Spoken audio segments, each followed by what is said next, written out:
Since 1983, FAME has helped business and education work for Maine. Contact the authority, the Finance Authority of Maine. You're watching Mainebiz Sunday, Maine's business news source. In 2003, Mike Cote purchased a down-and-out cannery in Washington County. From the brink of closure, Cote turned the company Look Gourmet Food into a successful specialty food provider that sells its products from lobster bisque to clam juice all over the world. The company's growth has placed it on Inc. magazine's list of the 5,000 fastest-growing U.S. companies for the past 3 years. Please welcome Mike Cote, the Mainebiz 2010 Business Leader of the Year in the Small Business category. Welcome, Mike. Well, thank you. Congratulations. Pleasure. That's Thank great. you. I'm glad Great you could to be here. I always say that every time I have one of the Beloy people on, our Business Leaders of the Year. Sure. I love this time of year because I get to meet some of the best and brightest, and it's really a great process that Mainebiz goes through to find you and to bring you up and give you the recognition you need and deserve. You are a small business prize winner. You really did take this. It was about taking this struggling cannery and turned it around in just 7 years, which I think is pretty amazing considering the conditions you founded in, what you had to do. The products are now in over 27% of the market shelves, supermarket shelves in the United States, which is also from Maine. 27%. Right. That's a big deal. How did you do that? Well, you know, it's interesting. It was a whole interesting process, just taking a look at this whole cannery and taking a look at the opportunities that were within the portfolio, kind of like taking a look for a diamond in the rough. I analyzed the business. I took a look at every aspect of it. I took a look at those things that were really special to the brand, like the hand packing, the hand processing, the personal attention and human intervention into the product process, and started to really determine what those things were that were absolutely right about the business, and what were those things that could be better about the business, and how could I market those things and bring those products all throughout the U.S. Great, great. You're not new to the foods business.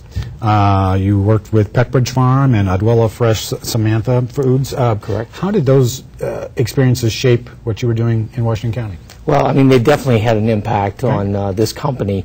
And I will tell you, in my early days when I started with Pepperidge Farm, I was a route distributor in Western Maine. And one of the specialties that I've had in all my career is fixing businesses. And Pepperidge, you know, I had a route that was in Western Maine that was an area that was not doing very well. In fact, they had 3 former operators on that route that couldn't really make a go of the territory. And so I negotiated a deal with Pepperidge to buy it, and before they dismantled it, and was able to go ahead and succeed in that area. Sold it, went to work for the company, and they allowed me an opportunity to continue to grow with them for the 18 years that I spent with them. So when I left, I was VP of growth channels on a national basis, and learned a lot about the ins and outs about getting into grocery and how to get on the shelf and make it stick. Interesting. I love this. In the Mainebiz profile on you, you say that the secret to your success is, quote, hard work, quote, you don't have to be smarter than everyone, you just have to work harder than everyone else. So talk a little bit more about that philosophy. And aren't we supposed to work smarter, not harder? Yeah, I think that's the way it is, but I think really it's in reverse. I mean, it's one of those things. I think the business schools got it backwards. I think you're absolutely right. But I can tell you that growing up, it was instilled in us in a very early age that our work ethic was one of those things that was absolutely going to drive our success. And I owe that to my mom because she drove that very, very hard in all of us. And all of us kids have succeeded very nicely in our own endeavors. Where are you from? I'm from Auburn, but I was, of course, born in Lewiston. There are no hospitals in Auburn. And I grew up and actually spent most of my childhood life here in Auburn. Probably didn't leave Maine until I was 28. Came back when I was 48. You know, and that brings a question up for me. You're a Mainer, and you could see the potential in this. Clearly, it was a struggling company, and the facility had left a lot to be desired as well. Do you think other non-Mainer entrepreneurs can have that same vision that a Mainer can?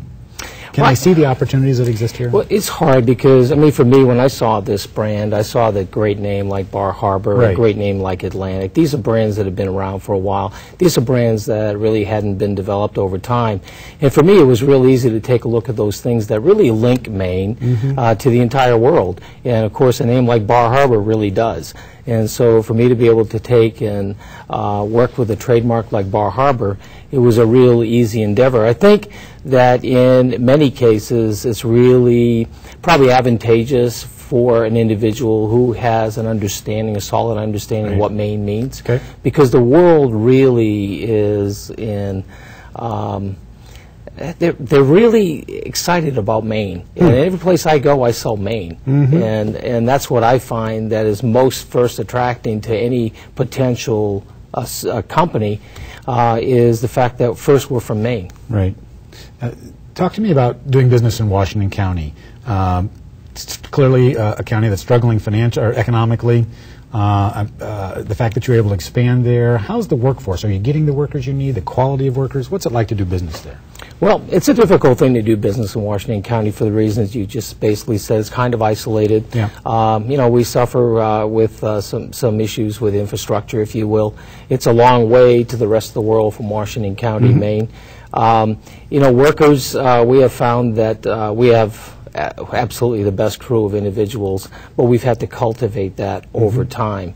And once the company workers were fully ingrained in the actual pursuit of the company, meaning what were we trying to accomplish up there in Washington County, and then we created a program by which it allured them to get engaged with our programs. We then found that, you know, getting the right workers is not the difficult thing. Okay. Were a lot of the workers already had worked previously with the company and then? Yeah, we had a few that had worked with the company. The company had fallen on hard times when I found it, and I bought the assets of the company, so I guess that kind of clearly spells out the condition it was in. There were a few workers around that had been working part-time. From there, we started to assemble a team from an industry nearby, actually a sardine packer of all places, where people had the expertise to do what we needed them to do within our own factory. Did you have trouble? Clearly, you had to do a lot of updating, modernizing the facility. Did you have trouble kind of getting other people to see that same vision, particularly financing and backers, those kinds of things? Could they see it? Could you make the sale? Yeah. Well, you know, it was interesting. That was a very difficult time coming into the company. Obviously, I put in a lot of my own resources, but once I started to begin to shape and mold this brand called Bar Harbor and a product portfolio that was all natural, that was headed for the right market, that was really on a growth spur, and it still is.